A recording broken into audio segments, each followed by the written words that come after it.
Hey there. Welcome to the Pine Island Experience podcast. I'm Joanna Anderson with my husband, Trygve. Each of our episodes will be conversations with fellow Pine Islanders. The goal of our podcast is to share with you our experiences, what we have found to be fun, and what makes the Pine Island experience so unique.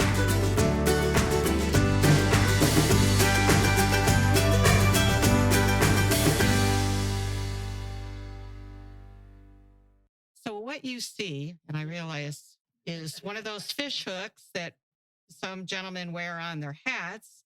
And Nancy's husband, Dana, had one on his hat, and everybody kept taking it from him, saying, hey, I like that hook. Where can I get one or whatever? And across the street, Jimmy Frock had a place called 7Cs that was destroyed in the hurricane. And he used to sell them, single, whatever. So he'd give them to somebody, a visitor, a friend, or whatever, and he'd go across the street and buy a new one for himself. Well, then it was Nancy's idea to, you know what, we should do something for the community. Let's do something for the school. Let's get together, form this group of girls at the time. And we're in Matlacha, this place. We started in Burt's Bar in Matlacha. And let's call it the Matlacha Hookers. And we'll make that hook our logo and our pin. So if you look around the island, you'll see a lot of women wearing this pin, and some of them are adorned like mine is, or some not. And the saying is, you can't swing a dead mullet around town without hitting a hooker.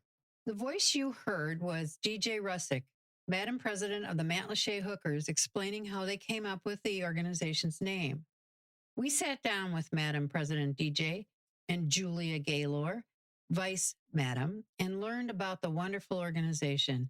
The Matlacha Hookers are celebrating 25 years of service with a mission that has never changed, striving to make a positive difference in our community.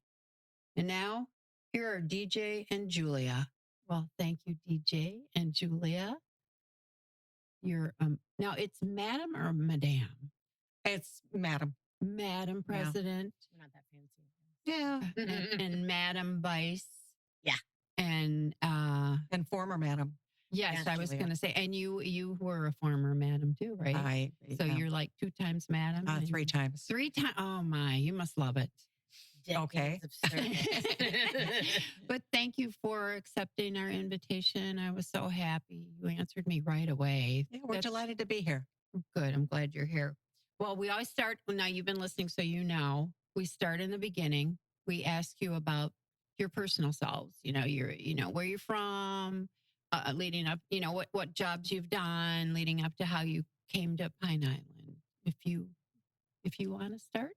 Okay. I'm originally from Naperville, Illinois. I grew up there and married in 1988. And we moved to Winter Springs, just outside of Orlando. And in January of 1989, we came to Pine Island because my parents had a condo at Captain's Cove in Bokeelia. And it was just like for a weekend, which became more weekends and 3-day weekends and 1 week and 2 weeks. And then in, I want to say 1997, we had found a lot to build on for retirement. And we were on, at the condo on vacation. And we were ready to close on it and went for a walk and found the home where we live in now. And it was one of those conversations that was, why are we living where we're living when we always want to be here? So we bought our house, did a remodel, and I've been here since October 1999. But did you have a job at that time? I did. Okay. Fortunately, my husband had an opportunity to retire along that same timing. So he retired January 5th, 2000. And I was able to interview. I had to write a resume for the first time in 20 years. Hadn't done that in a long time because I'd been with a company and been able to transfer from Illinois to Florida and thought I'd be able to do the same thing. And they had recently just moved and there just literally was not a position available. Mm-hmm. So I did interview and I was fortunate to stay in my industry and work with a local, at the time, a brokerage firm in Fort Myers. Yeah. Super. Great timing. Mm-hmm. So where's it down in Illinois now, I ask, because we lived in the Chicago area for several years. Naperville. It's about 40 miles Oh, west. Naperville. Yeah, it's I about 40 miles misunderstood you. west Yeah, of we were Chicago. Libertyville up on the north side. Oh, sure. Well, I grew up there. In fact, I, you know, I was the last class. My high school class was the last class to graduate from that town as one graduating class. And when I left for college in 1976, the census still said we had 15,000 people, which obviously they only do a census every 10 years. And now they're the second largest city in the state of Illinois. And the one that's bigger is, well, Chicago. Right. Yeah, because Wow. they've annexed so much land. And I was all surrounded by farmland growing up, which doesn't exist anymore. Wow. Have you been back to see the I change? still have family and friends that live there. Yeah. So I go back, not every year, but probably every other. Mm-hmm. Yeah, I can get lost there now too. And how about you, Julia? I was born in Germany, but did not live there. My mom moved me back, I guess, before I was 1. Mm-hmm. And so we're from like Ohio area. She's from Pennsylvania. My dad's got family from West Virginia. And then we moved down here when I was 9. So my mom and my stepdad and my sister, we moved down here. We lived off Pondella. That was our first place. I went to Tropic Isles, which is a little school across from North Fort Myers High School. Mm-hmm. So I went there. I went to a couple other schools in Cape Coral before I ended up going to Pine Island Middle School in 6th grade. My parents moved us right off of, well, right now it would be behind Matlacha Isles. They have the new park there, the Manatee Park, I think it is. Anyway, my house was across the street from there. And Hurricane Ian apparently knocked that down. They just had to tear it down. We found out, my sister was pretty devastated to find out, like that was our house. We lived in through middle school and high school and stuff. But we lived behind there, Matlacha Isles, since I was 11. And I lived most of my time out here. I went away to school for a little while in Michigan, but came back, worked at the Waterfront restaurant out on the island when JD and Kristen owned it originally. That was back in, I think, 99. And I worked for them until about 2009. Long time. Yeah, I did everything.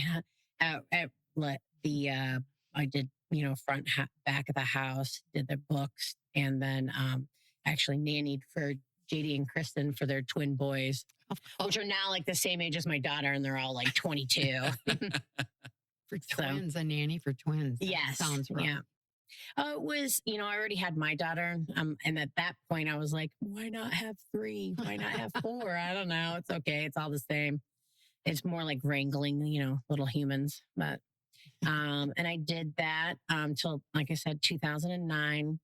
I ended up working for Cambio Dermatology in 2010. Loved that.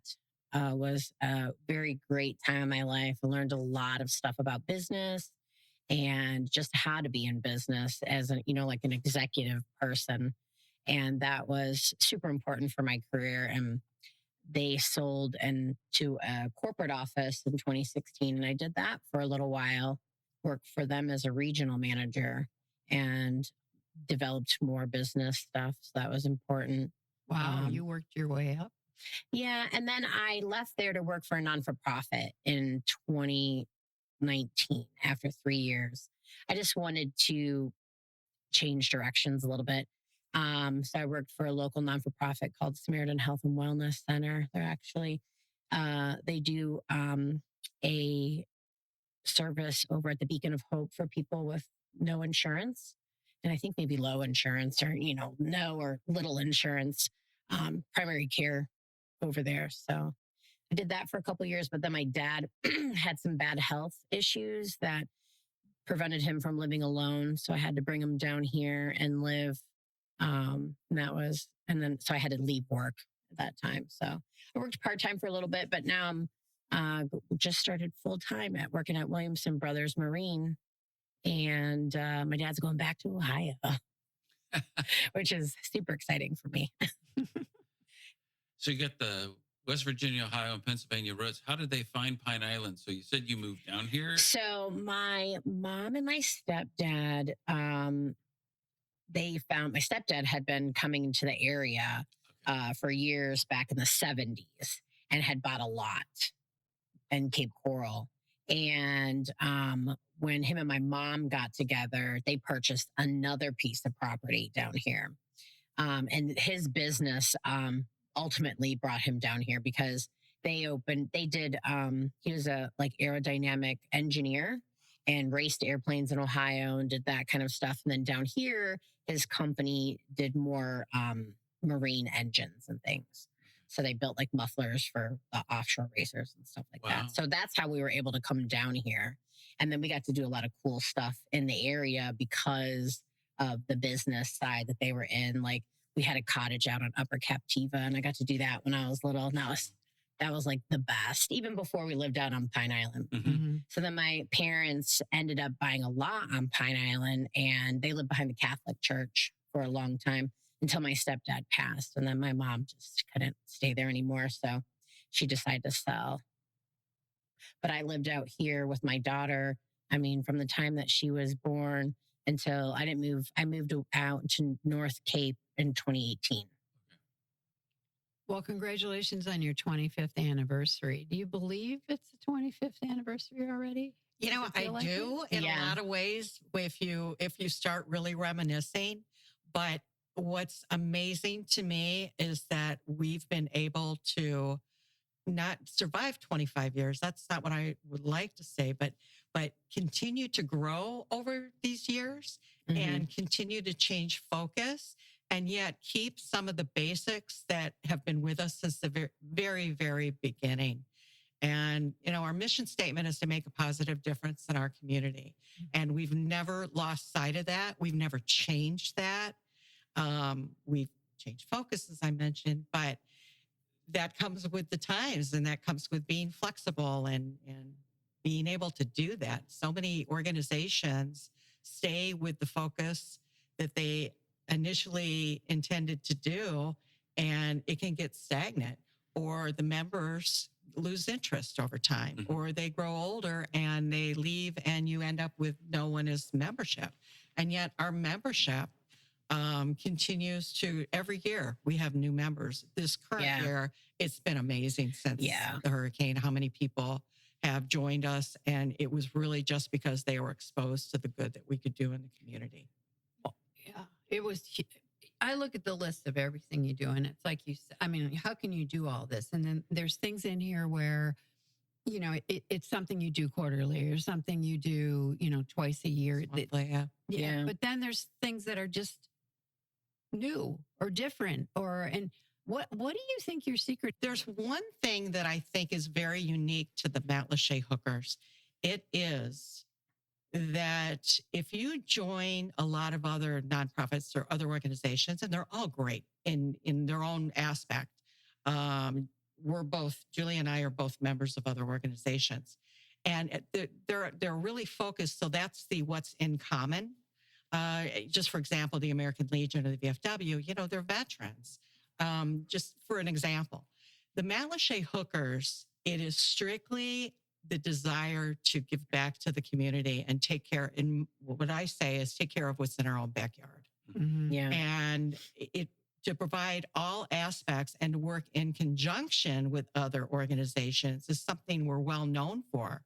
And we help other organizations achieve their goals. And in turn, for the support that they offer us, we support them.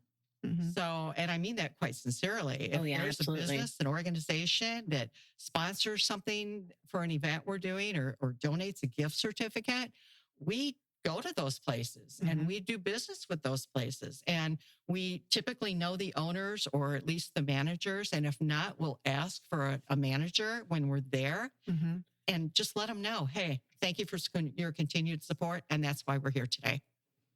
Yeah.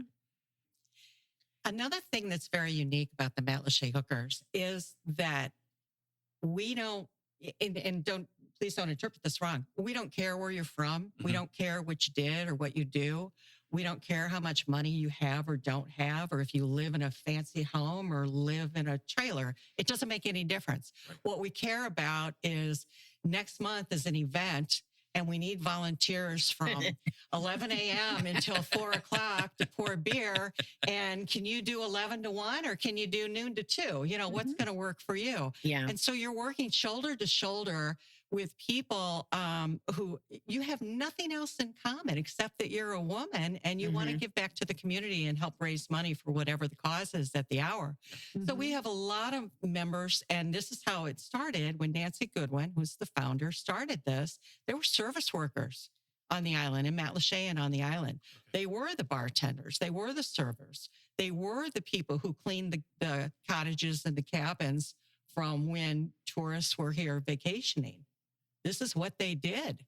They were the people who helped with the lawn care service and this and that.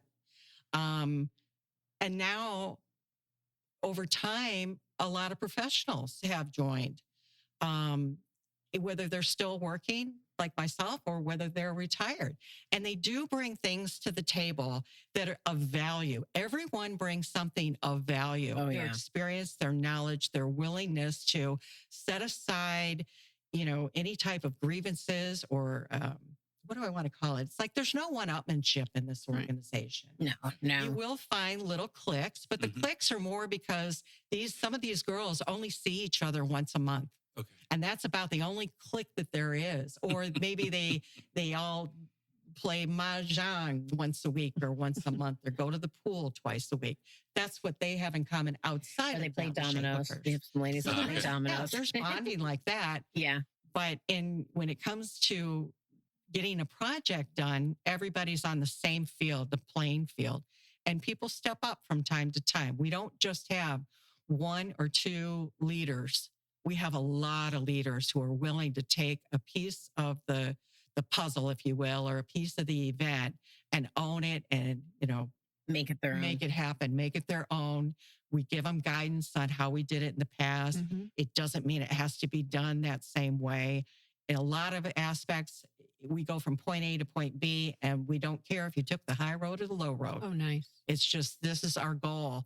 And if you find a better way to do it than we've done in the past, oh my gosh, Let don't us keep know. that to yourself. Yeah. Well, I noticed on the stuff, the bus on Saturday, Yeah. it's 2 co-chairs. It's not you guys. It's 2 other people. Yeah. It's You know, two other and they're businesses. running Yeah, with it's it. stuff the Yeah. trailer. Yeah. Yeah. Oh, I'm sorry. It's Yeah, a trailer, that's okay. not a bus. That's I'm okay. thinking of school kids. Yep. And that should be a lot of fun. We added one aspect to it this year of we're doing a 50-50 an island wide. So every stop that we make, we'll be doing a 50-50 as well. And how that helps. So this is all for school supplies for Pine Island Elementary. But how it helps is through, of course, we received a list of things that they requested to be donated. But if there's any shortfall in certain areas, we can pick up that slack with the 50-50 cash. Yeah. And in addition to that, when whatever we raise goes to the school, and they can keep it in a sort of a funding account where if they run out of certain school supplies, that they can purchase it with those dollars. We've been doing that almost since we first started. I bet this is probably our 23rd. Yeah, it said 22nd in the year. paper it was the 23rd, I thought. 23rd? Yeah. Okay. Well, that would Yeah, make just sense. As long as you've been around, you know. Yeah. Our first project, and this is before my time, I'm not one of the originals, was to do a car wash, and then the original Pine Island fishing tournament and derby, Pine Island Elementary, fishing tournament and derby. And it was to raise money for their accelerated reading program. It was Nancy's idea, and she had gone to Pine Island Elementary as a visitor, met with the principal, who I believe was Tommy Thompson. And unfortunately, we've lost him over the years. But just where, you know, if we do something for you, where do you need it? And he explained what they were trying to do, went to what is their library, and there was one bookcase and one bookcase, period, of books for the entire school. Wow.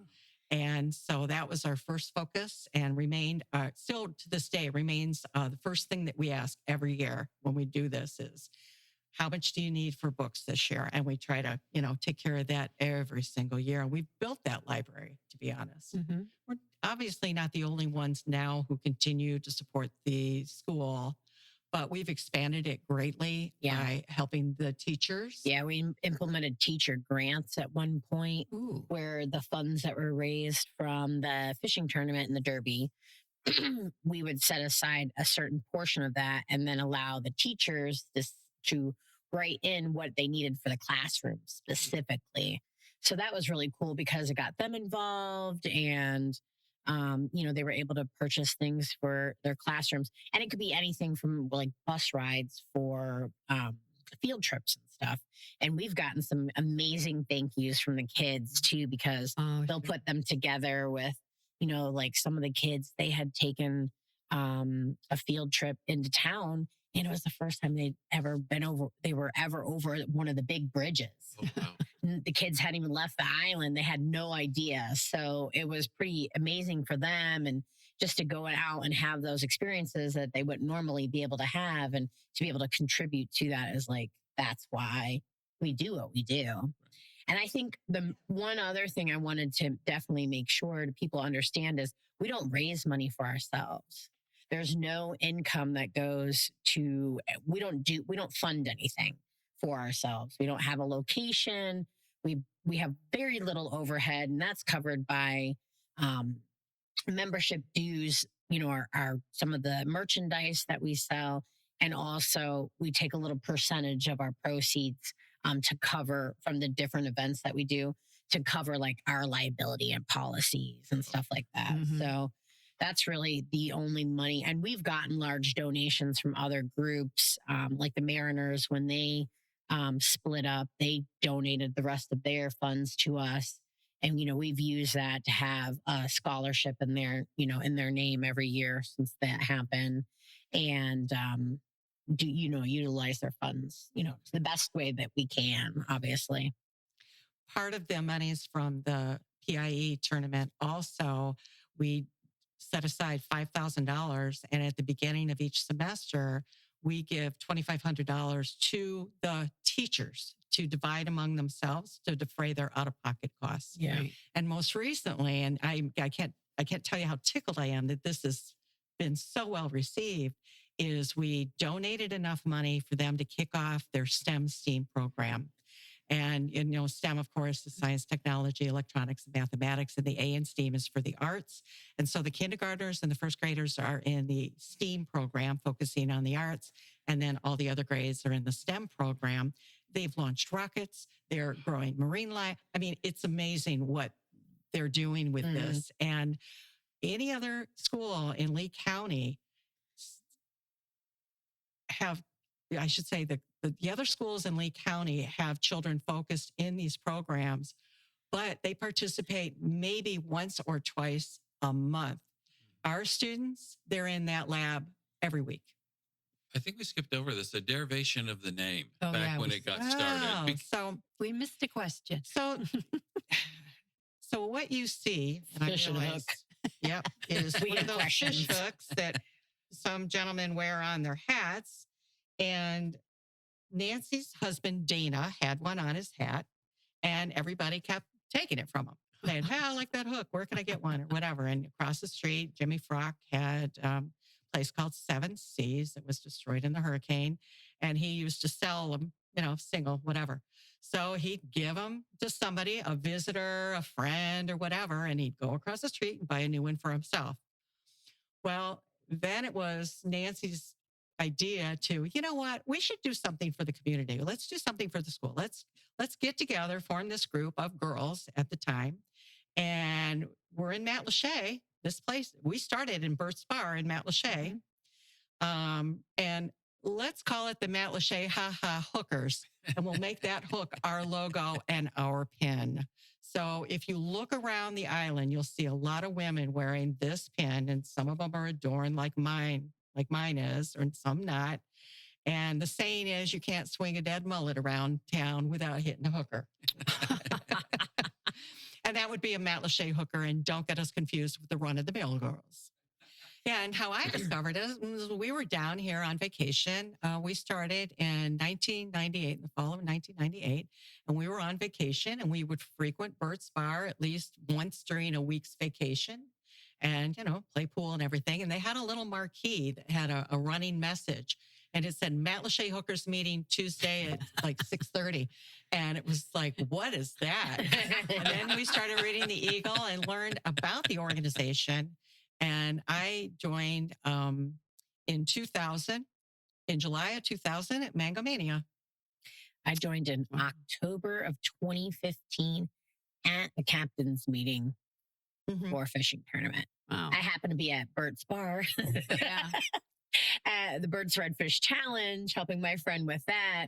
And we decided to go over. DJ had come over to shake us down for fishing people. And we went over there and decided to enter our boat. And we ended up fishing in the tournament that year. And that was not my first introduction with the Matlacha Hookers, because when I worked at the Waterfront restaurant, one of our fundraisers that we do is Christmas caroling. Mm-hmm. And every single year they would come in and we loved it. And all the people would get such a big kick out of it. Of course, you're introducing them as the Matlacha Hookers and everyone's getting a big hoot out of it and everything. And everyone's dressed up all crazy. Deb with her flamingo outfit on. Oh, it's just too funny. Nancy be wearing, look dressed as an elf, and then DJ. And then of course they'd have some guy dressed as Santa in tow. Sammy was dressed as a Christmas tree one year. Yeah. So and that's where I got to know them. And, and then my child fished in every single fishing tournament. She has won trophies and did all kinds of stuff. And when I worked at the Waterfront, JD actually volunteered and provided the food for it. So there was a lot of intermingling and over the years and I knew about the organization. And I had actually started volunteering with Fish, which is another organization on the island. Fellow Islanders sending help for any of you out there that didn't know that. They do the school clothes for school kids clothing drive. And that's became like my big interest. And I just love that whole thing that they were doing, the whole concept behind it, so kids have something, new to wear for school. And, because it is really important for them guys. And so I loved that whole thing and I loved volunteering doing that. And over the years, as my child was getting older, we lived here on Pine Island and she went to the elementary school. And, I was a single mom and times were tough sometimes. And, a lot of people don't ask for help, but thankfully there's the help out there that helps you whether you want it or not. And I don't mean that in a bad way, but I mean that like I would never ask for help. And I always got it. They always made sure that my daughter was on the list, and I just appreciated it a lot. And that's one of the reasons why I volunteer so much for the hookers, because I just feel like, they were there, or, the community was here for me when I needed help. And I just want to be that light in somebody else's day. That's special.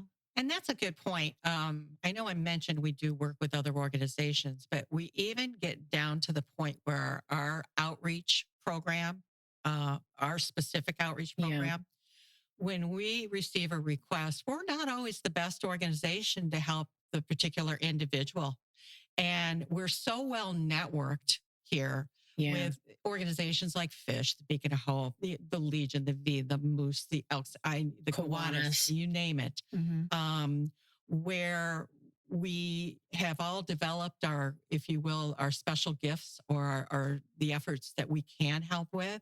And we communicate with the other groups and find out if we're not, who is, one, and two, we also try to help people help themselves. Yes. So we're very aware that on occasion, there may be an individual or a family who reaches out to all of them for help.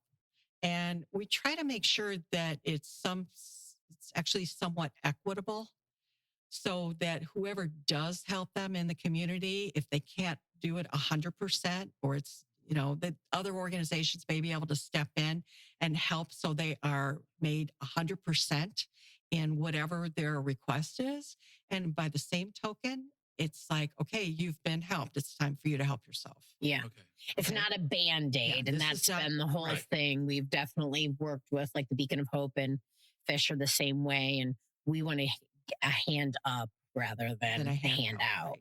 Right. and they have to be able to sustain themselves if you're going to help them with, some of their utilities and stuff. It doesn't make any sense if we're going to pay this bill for you next month and you're going to be in the exact same position. Right. Or if they're going to go to another organization and ask for that, and then another one. So we that's one of the reasons why we coordinated that with the other organizations. So. Well, what we always tell people, first of all, it's going to be a nightmare. It's going to be a mess. There are going to be things that go wrong in an event. And when I first started, I was neurotic, and DJ and everybody would be like, it's fine. It's going to be fine. It's going to work out in the end. Doesn't matter what it was. And I'm like freaking out. Oh, I'm going to have a big panic attack any minute. No, that's fine. It's going to be fine. It's okay. It's all going to work out in the end. And it always does. Yeah. But you don't feel like that. No. But once you adopt that kind of mentality, then you're like, or when you're seasoned enough and you've done a few, fundraisers where you've been in charge, you're just like, yeah, that's going to happen, or that happened. It's okay. We'll be fine. We'll just roll with it. Right. Things have changed, like the whole planning of, we were right before the hurricane. I mean, we were right there because we were supposed to be having our fishing tournament on November 7th. Ooh. And so by the 28th of September, let me tell you, we were in the final stages of planning, lots of things in motion. And, obviously so you had to move the date then. We did. Yes. We had merchandise though that all had the November 7th date on it, and had tons of businesses that are no longer even in business right now. Right. So I was like, the tournament that never was. But then we were able to pull off the derby portion, because really to all of us, that was like the main thing is, making sure that we got to do something with the kids, because it's hard enough on adults. We know how we've been. And I just, the kids need all the help they can get. And that's a full day event. I saw the agenda. You've got 9 o'clock, we're doing this. 10 o'clock, we're doing, and then our timeline. But it's a little very intense. Well organized, and it's all day. Mm-hmm. Very you can't skip that. We had a really great time. It was really good. It worked out. Thank goodness we were able to do where it was. Thank goodness we had people right there that lived down there that volunteered their golf carts to help people get back and forth, because we were technically 1 mile distance between the two locations. And so, it's so amazing because everybody in the community just gets behind our events and helps us and contributes to, what we're doing. And that really is what makes it even more special. Mm-hmm. It's not just what the hookers do or what we bring to the table. It's what all of the people in the community also support us, and they allow us to do that. I mean, we wouldn't be anywhere without the support of the community, because where the heck are we getting all the funds from? Right. The community, everybody out there shaking them down. But, they obviously say yes to you. Yeah. So it's hard. We know how to even if they say no, that's okay. Yeah. And next time. Yeah. It happens where maybe more than one person asks the business, and frankly, we don't get the attitude from the business or the response typically of, you guys already asked us this, we already donated. We don't get that type of response because the second person who's asking didn't know someone else did. Yeah. They just say, okay, well, I just wanted to make sure that you were aware and you were participating, because I know you really, we're grateful for your ongoing support. Mm-hmm. So, and we remember to say thank you. Yeah. With all these different initiatives and stuff like that, are you able to talk about the total donations that you're making back to the community? Because there's a lot of wonderful things going on, and helping up, not helping out. But the books aren't cheap, right? With the school initiative and these kinds of things. So just to give people an idea, I don't think we're talking about $200-300 here or there. It looks like it's a significant amount of money that's being used to enhance the community or help the community. Oh, yes. Yeah. I mean, if you went by, aside from hurricane stuff, just take that out of the equation completely.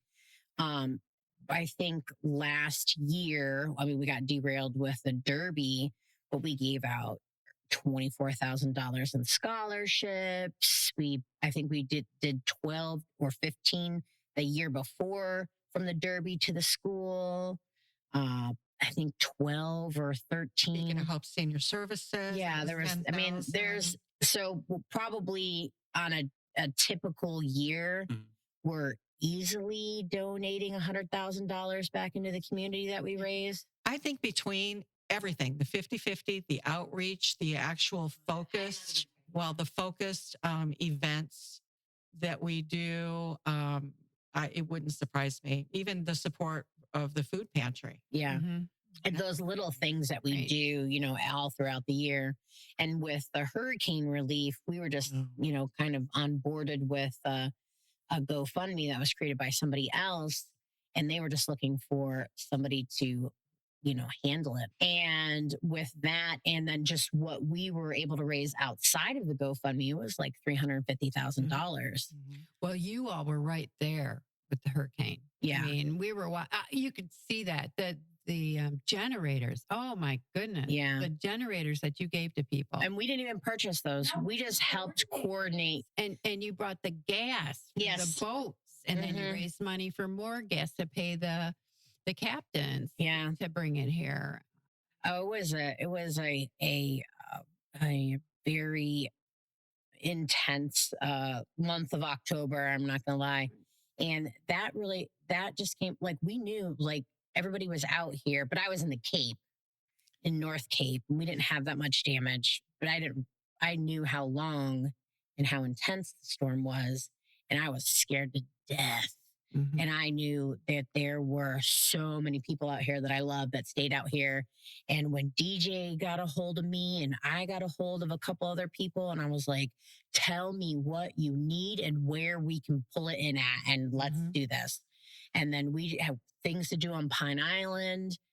They were instrumental in Oh. helping us, like, get information Kevin was out. the best Yeah. source of information. Yeah. Kevin and Get the Jen, word they are out, the ones that run that together. And without the use of being able to text each other and that, I mean, I was coordinating with Jimmy Williamson, who was Mhm. running the barge, and Gas. somebody else had actually already acquired the gas and was getting it out there. And I was like, let me, let us pay for it.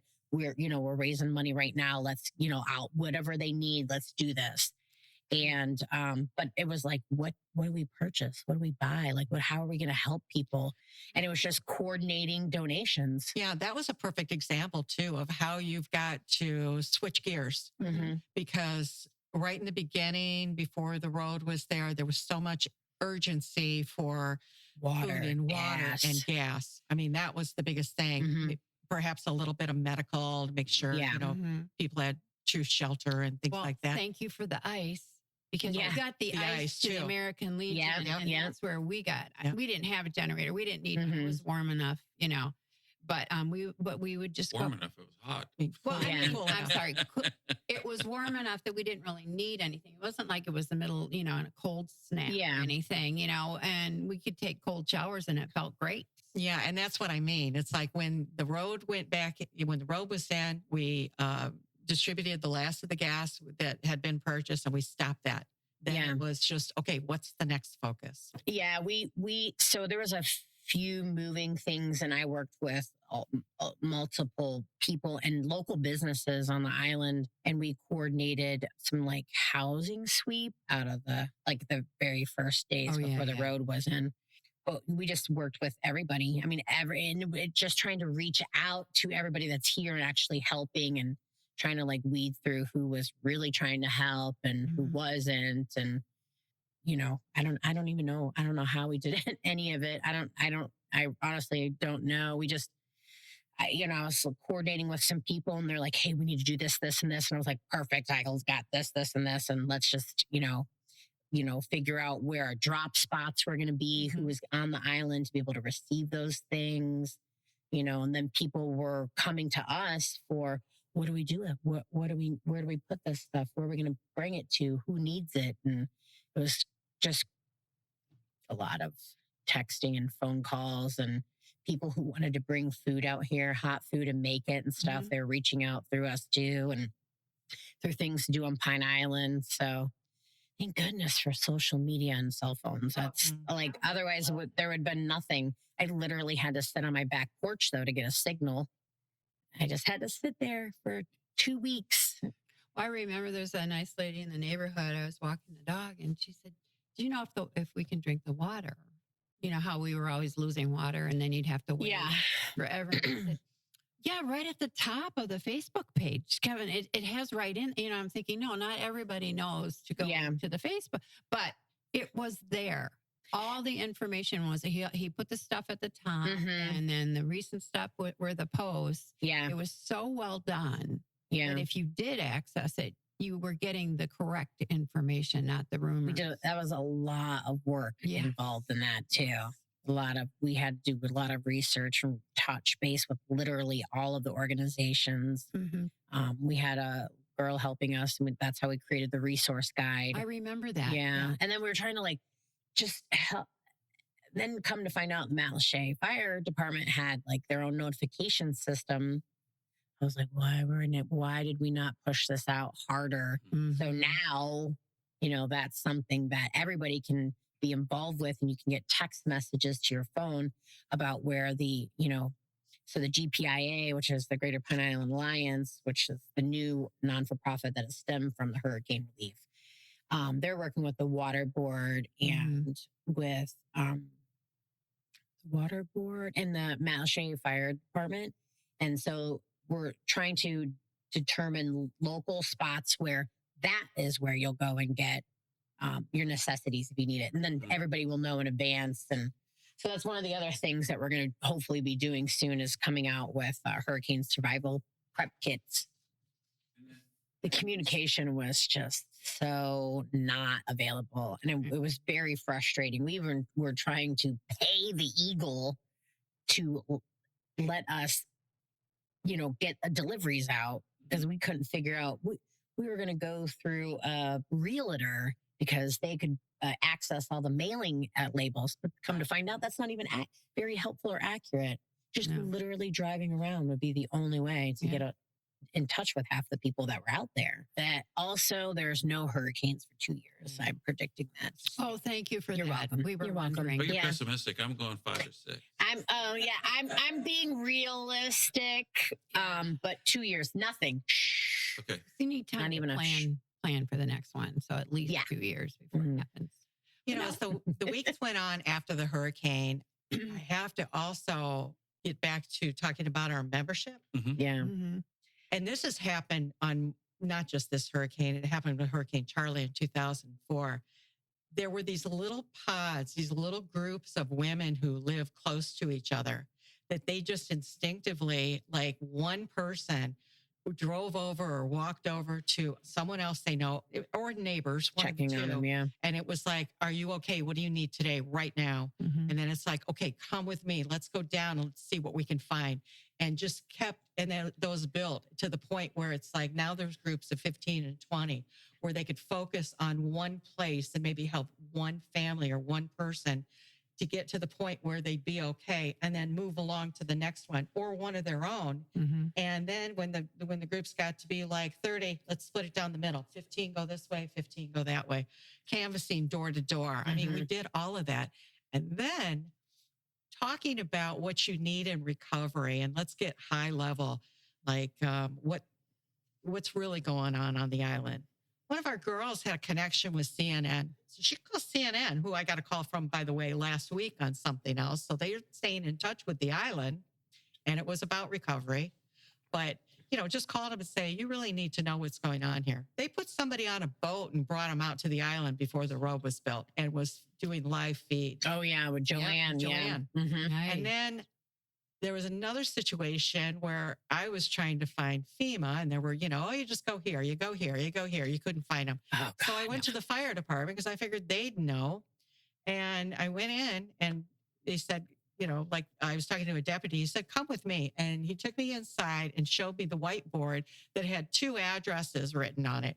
One was in North Fort Myers, and the other one was down south over by Health Park. And I looked at those addresses, and the road was already built. And this is a few weeks after the storm. And I just started crying because I was so angry. Sorry, that's what happens when I get angry. So frustrated. I said, you expect people who have just lost their homes, their jobs, and their vehicles to try to find a way to get 20 miles from here to North Fort Myers or 30 miles to South Fort Myers to get help?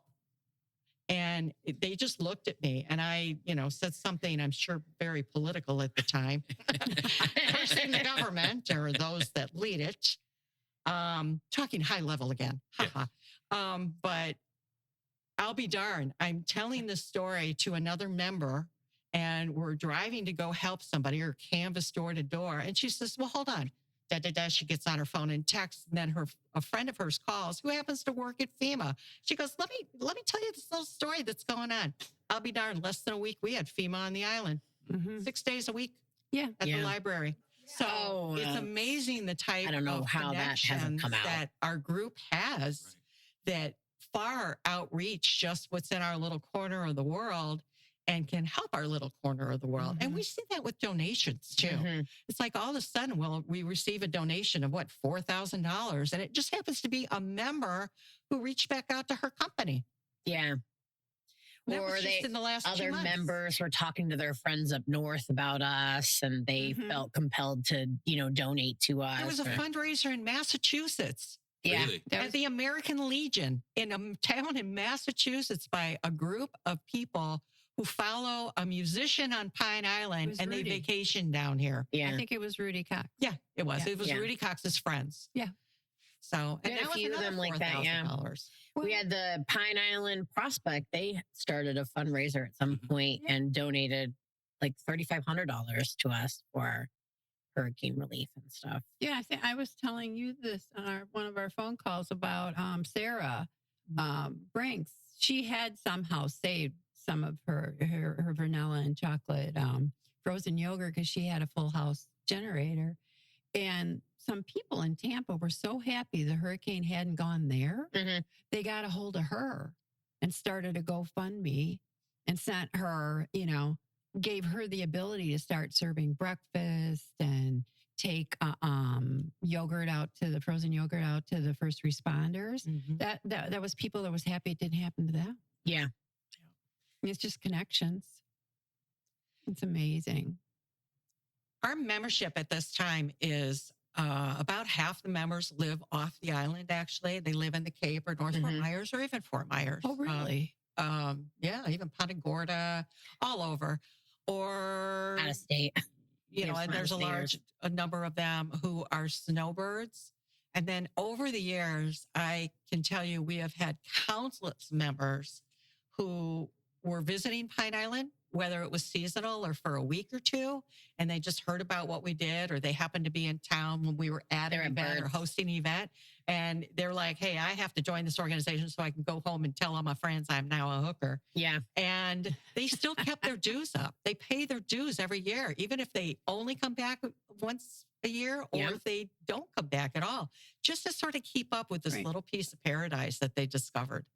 And that's unique. And at one time, we had members who lived overseas that were here seasonally from Germany and England and Canada. Of course, we have members. So we're not quite in every 50 state, but, give us a minute. So you've talked a lot about membership. How does somebody join? I mean, obviously word of mouth is strong and you have, a good membership you've talked about, but is there a process, a phone number? How does somebody that finds out about this? Well, through the website, there's a membership area where you can download the application. You can pay through our website on our PayPal or mail a check into our P.O. Box, which is in Matlacha. It's P.O. Box 111 Matlacha. Zip code 33993. And, a lot of people come to our meetings since the hurricane and with, the big dose of Matlacha Hookers all over the social media. I started putting, digital ad out, letting people know when our meetings were going to be in case people wanted to come and join. And there in November, it had to have been. What am I saying? November was our first meeting. Do we have a meeting in November or was it December? Oh, geez. think it's November. I think It was November. We actually had our first meeting in November. Wow. I think we had like 80 ladies show up. Holy And cow. then December, January, February, just this New enormous members amount of, every month. yes, Yes. new member. Half the membership right now are new first time members. Wow. Our dues have always been $20 a year. Dues Yeah. are due in October. Yep. We Um, start renewing in August for the next year, and we do our board voting for the new year in November. So they can reach out through the website, and they can come to our meetings. And anywhere we sell merchandise, we always have applications Okay. for people. Yeah. Now, where do you meet now? I know it started out in Birds, right? Well, we don't have a place. And Okay. Yeah, we've we don't met have a all over. place, yeah. So we've been at the Legion. In the past, we've met at the Moose. The Elks, of course, hosted us Yeah. a long time ago at the V. We meet in bars and restaurants, and we've lost a lot of those. So we're sort of at the mercy of who can hold our membership. Mhm. And as Julia was saying, I mean, there was a time when our membership in the month of March, it wouldn't be unusual. And I am going back years. It wouldn't be unusual for us to have 100 to 120 people Oh. at a monthly meeting, especially Yeah. in the month of March, because we had so many seasonal people. And then That was when we tapered were off at Sandy during- Hook. Yeah, COVID, we really Which is not- lost a lot yeah. of members because we didn't meet for Yeah, months. whatever. And when we started meeting again, it would be like 20 and 30 and 40. And now we're back up to, I'd say when it was season, we were pushing 80. Yeah. That's a And nice number. now at this time of year, I'd say we're right around 40, 45. 45. Yeah. Right around there, which is still, can you think of any other organization that has, let's say 45, 50 people or more that will go to a meeting every single month or every Right. other month even? Yeah. So Well, in this time of year, I mean, most neighborhoods are 80 to 90% empty. Or Yeah. It seems Yeah. like many. I don't know about them all, obviously. But so then to even get that level of participation in the downtime, the non-season portion of the year. I wish it was downtime. It always feels like we're busy. Well, I mean, with all you guys do, there's no real downtime. I think that's the myth No, of so and Well, many. we have usually we don't have big. The hurricane has been like one giant project. ongoing fundraiser for me, and we're actually getting ready to. We just awarded $24,000 in grants to small businesses on the Yes. island, That was ready new. for round 2. and we're getting ready to do round 2. Wow. So we're getting. I mean, obviously, I'm announcing it here, but with round 2 will be for another 10 local businesses. The only thing that we're removing is the criteria that you had to be open 1 year prior to Hurricane Ian. Okay. So we removed that. It's just currently open and operating on the greater Pine Island area or Matlacha. Mhm. Matlacha is included, obviously. And so 10 businesses. And then we've also opened it up to 5 non-for-profits to be able to, write a grant to us and then that would be for 3,000. And the non-profits cannot be government funded national, or government state. funded in any way by Okay. national or state. Yeah. Yeah. Okay. So no, Beacon of Hope would be out because they're They're a United Way. organization. The Kiwanis, Elks, they all have national and state funding from Yes. their Mhm. organizations, but it would be more of the, homegrown organizations that don't have the Like backing. Fish, like even PICC, the community church, they're not Mhm. funded or, associated with anybody. So there's other, local organizations, and we want to be able to, we think we use the bulk of the money. I think we put back out $200,000 by March to, everything that we were doing with the building supplies, the gas, the honey wagon services. We had free transportation. We paid for the, building of the website for the resource guide that people, at the time really, really needed, They so need it. it was nice to be able to do that and help those residents. And then it's like, okay, what do we do now? We felt bad about not being able to help businesses. We just didn't know how Right. to do that and how to get money out. And so things progressed, and we talked to some other members, and about grants. And Lori Tidwell is also a previous madam, and she was very helpful with me in helping develop the grant and the criteria and how we were going to set it up and everything. So that was nice. And it's nice to be able to help not just the residents, but, mom and pop businesses here on the island, that had an interruption in business, whether it was 2 weeks, 6 months, everyone's been devastated in some sense of the way. Yeah. And we want to be able to help them. And so we're really excited to be able to, give this back to the community and to these businesses that always support us and have helped the community. There's a lot of businesses that have done a lot of stuff for the island. And we always appreciated, like with Lisa and the old fish house, even after the hurricane, everything that they did, we couldn't have been more happy to give them money, at the last grant round. So, and then you're doing round 2. Yeah, and then we're going to do round 2. Very so that's good of going to, you. I think that's a total of 35,000. Yeah. We're going to be putting back out. So Very nice. it's nice to be able to do that. There's a donate button on your website. Yes. Isn't there? Yeah. People are aware of PayPal, you that. can drop down and use whatever, donate to whatever specific area that we fund. Mm-hmm. So not just hurricane. We don't really want to fundraise for hurricane anymore. Relief. No more. We want to, hurricanes. no, I don't want to School fundraise for hurricane. supplies. We're wrapping up our Yep. school supplies. Yeah, school efforts for this supplies. year, and I noticed you could donate and pick the drop down school supplies. Yep. If you didn't want to, Mhm. if you're not going to run out and find you guys on your journey on I do, Saturday. yeah. Yes. And we do get a lot of donations from people. They mail them in because they know that they were doing this. So that's awesome too, to Mhm. get that in the mail. Not everybody can go pick up a bunch of pencils and stuff like that. But Well, we could keep going. Yeah, but ask about your vacations. But I you don't seem like you're going to take vacations, are you? You're going to. I have tomorrow off. Do you? I had today off And too. today. Well, there you go. Yeah. There you go. Mhm. But thank you so much. This was enjoyable. I knew it would be good. I'm just blown away by everything that you do, and you guys. It's a great organization, and thank you for sharing that. Thank you. Our Yeah. website, by the way, is www.matlachahookers.org. And you can always communicate to us through the website or simply email matlachahookers@matlachahookers.org. Great name. It was a pleasure being here. Thank you for your time. Thank you both. And, you. it is a great island. It is a small town. It is a community.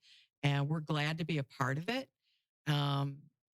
Fantastic people, and fantastic lifestyle. And, We want shall to go keep on. making a positive difference in our community. You are. Yeah, I taking love care of that. us in I our love own your backyard. mission. Yeah, because this is my hometown. So, that's what I call it. So I will love this place, whether I live on it or not. We hope you enjoyed our Pine Island Experience podcast. If you have any ideas for us, people to interview, or any comments, please feel free to email them to us at pineislandexperience@gmail.com. That's pineislandexperience, all one word, @gmail.com. Don't forget to like us, and you may subscribe to this podcast using all the major catchers like Apple iTunes, Google Podcasts, and Spotify.